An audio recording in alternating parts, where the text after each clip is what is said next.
tips-tipsnya aja. berusaha untuk usut. Mungkin emang susah ya, tapi seenggaknya pikiran nggak kemana-mana.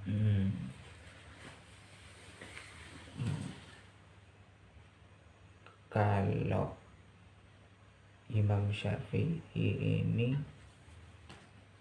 tidak, sudah pertanyaannya, tidak menjadi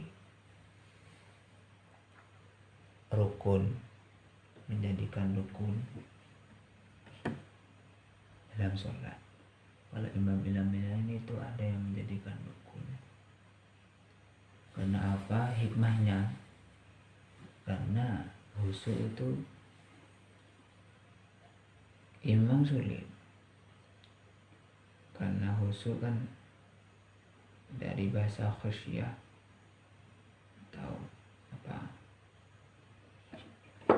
takut ya kepada Allah Subhanahu wa ta'ala. Nah, solusinya pertama, ya terus sholat, berbanyak sholat sunnah. Kalau bisa agak dilamakan, mungkin kalau surat-suratnya yang pendek ditambah diganti yang agak panjang.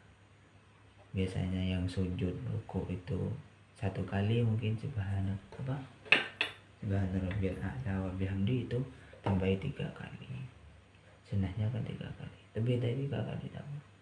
Kalau sholat sendiri, kalau sholat dengan jamaah kan sama imam kan melok jamaah kan mono. Berarti zikirnya itu membantu. Artinya kecondongan hati itu memang pengaruh.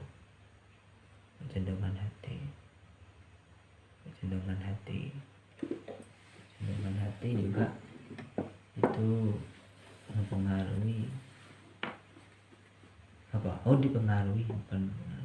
Dipengaruhi oleh ya teman sebaya, lingkungan, apa yaitu. Makanya kan banyak ya guyonan atau tapi ini nyata. Jadi kan santri soleh di pondok itu lumrah, wajar. Karena apa? Ya tempatnya mendukung kan. Ya ngaji ya enak, gak ada HP, gak ada ayam, iya kan, ngaji toh. Nah, lumrah, wajar, karena memang tempatnya. Tapi kalau santri soleh di luar, sudah boyong, sudah alumni, tapi tetap soleh, ini yang luar biasa. Karena apa? Ya lingkungan menggoda, ayam datang dari mana-mana. Ayamnya orang sebelum HP, sebelum apa, tapi dia tetap soleh, ini yang luar biasa. Nah, itu satu, memperbanyak kecondongan hati itu. Kalau itu ya masalah teknis. Kalau itu saya kan tidak bisa sampean berhenti kerja kan, tidak bisa. Bukan tidak bisa, ya kodratnya kan di sana kan gitu. Ya enggak. Itu satu. Jadi mencontohkan hati. Misal pakai ini apa? Headset itu yang tidak ada kabelnya, mungkin setel ngaji, setel sholawat. Satu aja. Kalau ini kan biar dengar aja, biar dengar orang. Satu aja dah. Biar apa? Yuk hati terus terkontrol. Ngaruh itu. Kalau memang tidak bisa zikir sendiri. Kalau bisa zikir sendiri tidak apa-apa, tidak usah pakai itu, tidak apa-apa.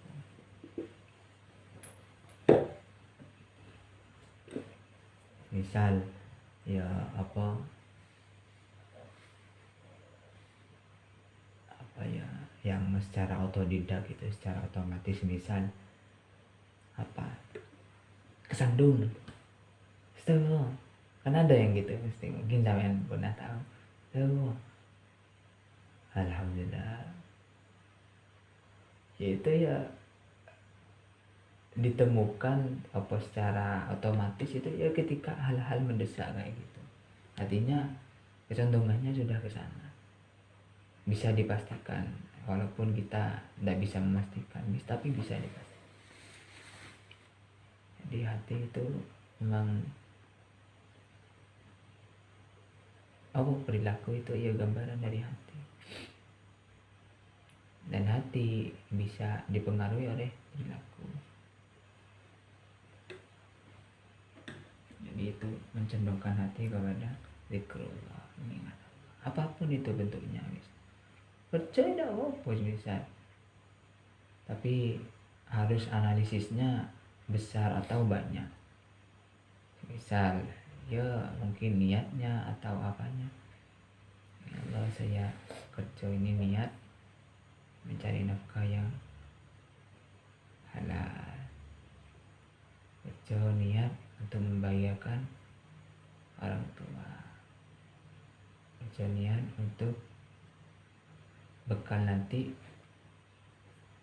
bersama ayah atau bekal nanti di akhirat, sebagai memperbanyak amal jariah, sebagai untuk menyantuni yatim, sebagai untuk sumbangan ke ini, banyakkan kayak gitu. Itu namanya zikrullah, termasuk zikrullah, mengingat Allah. Termasuk jadi mencontohkan hati kepada zikrullah, mengingat itu sisi lain. Yang kedua, ada ulama yang memberi solusi kepada kita. Khusus itu memang sulit, tapi setidaknya satu momen dalam sholat itu diplongno atau dihusuk-husukkan atau dipaksa husuk.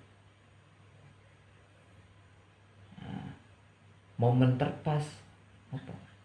Momen tertepat, momen terbagus ya ketika takbiratul ihram itu.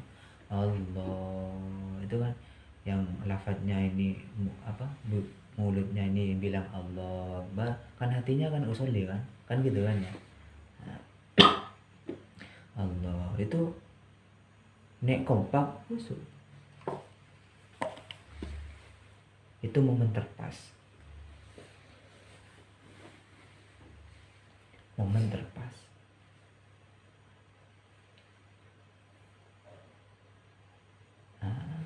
Untuk selanjutnya semisal baca Al-Fatihah. Makanya kan kalau baca yang rukun qauli, bacaan-bacaan itu tidak boleh di dalam hati, tapi disirrikan. Kan jahar sama sirri itu kan. Kalau jahar kan subuh, maghrib, isya, yang dibaca itu Bismillahirrahmanirrahim. Kalau anu kan sirri, jadi disamarkan, bukan di dalam hati. Jadi dia sendiri harus mendengarnya. Biar apa? Ya terkontrol. Soalnya hati kan gini-gini asli itu. Siapa yang bisa ngatur hati? Bahkan ada doanya, Allahumma ya muqallibal qulub tsabbit qulubana ala dinika wa ta'atika. Allahumma ya Allah, muqallibal qulub, yang membolak-balikkan hati, tsabbit qulubana, tetapkan atau petekku hati kami, ala dinika, atas agamamu, wa ta'atika, dan taat kepadamu. Ini jadi itu bagaimana nak? Itu jadi ketika takbiratul selama perjalanan, misal Al-Fatihah ting ting ting gak solebet, tidak apa-apa, tidak apa-apa, bukan berarti harus, tidak apa-apa bukan berarti harus, tapi apa istilahnya, ya itu beratnya manusia. Yang tidak boleh itu sholat alhamdulillahirabbil alamin ting ting ting bakso pak, ini yang tidak boleh, artinya ya batal. Misalnya kita ting ting ting dengar atau hujan wis duh tang jemuran itu, makanya ya, ketika itu ya diginikan, diarahkan. Caranya itu mungkin baca rukun kaulinya itu. Makanya kan ya itu tadi mukallaf itu harus bisa gini semua. Ya ini imannya kita. Kalau imannya Nabi dulu kan, kayak Khulafaur Rasyidin aja. Khulafaur Rasyidin kan, Sayyidina Ali itu kan pernah kakinya itu pernah tercatat. Sayyidina Ali atau Sayyidina Umar ya, pernah tercatat anak panah.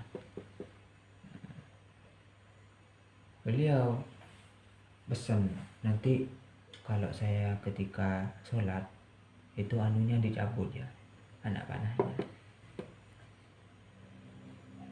Dan terbukti ketika dicabut ketika sholat ya tidak kerasa apa-apa, artinya ya husuk sampai sana kayak itu.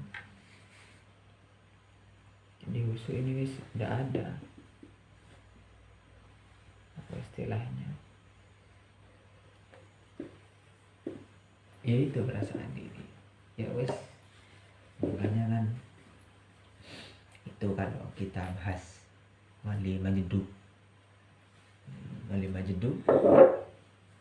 siapa, Ralilur kemarin yang meninggal, dia berapa 2 tahun tidak sih.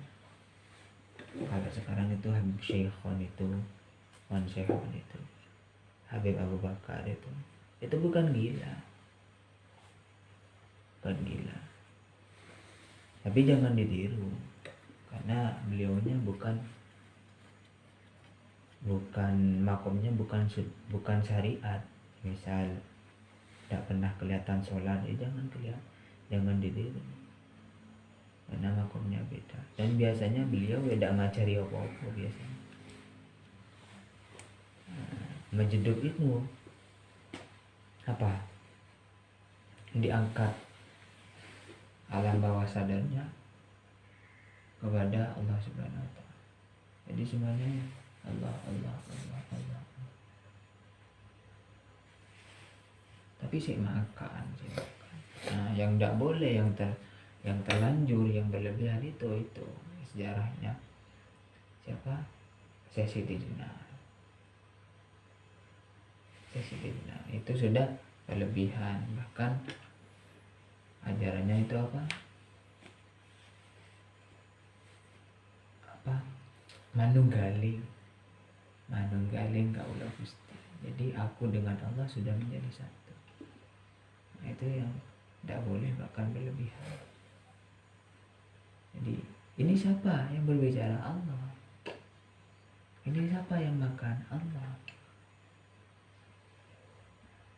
Ajarannya makan dan dia bukan itu kan dihukum mati oleh Sunan Kalijogo. Dan itu masih diperdebatkan kan, ada 9 makam, 9 apa 7 gitu makam, mana yang asli dah. Itu mungkin ada lagi. Jadi itu kalau di tempat lain semisal tasawuf akhir, bahkan di tasawuf akhir ya itu, tapi ya kita tidak tahu apa istilahnya posisi khusyuk itu tidak ada, kadang tepat ruku.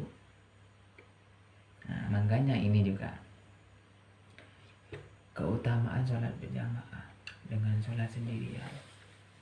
Ini sholat jamaah semisal ini tapi prosedurnya Gusti Allah sama malaikat. Jadi nih jamaah itu nih semisal orang ini tidak khusyuk dalam soalnya, ganjarannya itu diambil kepada orang yang paling khusyuk.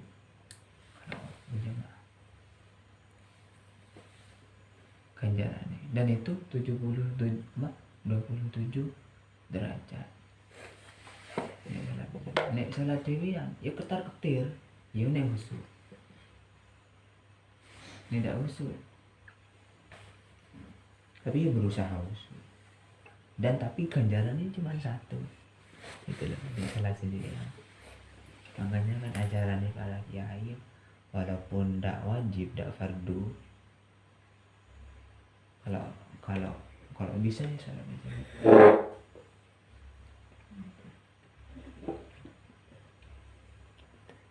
Ada yang tanyakan lagi? Ada? Ada lagi?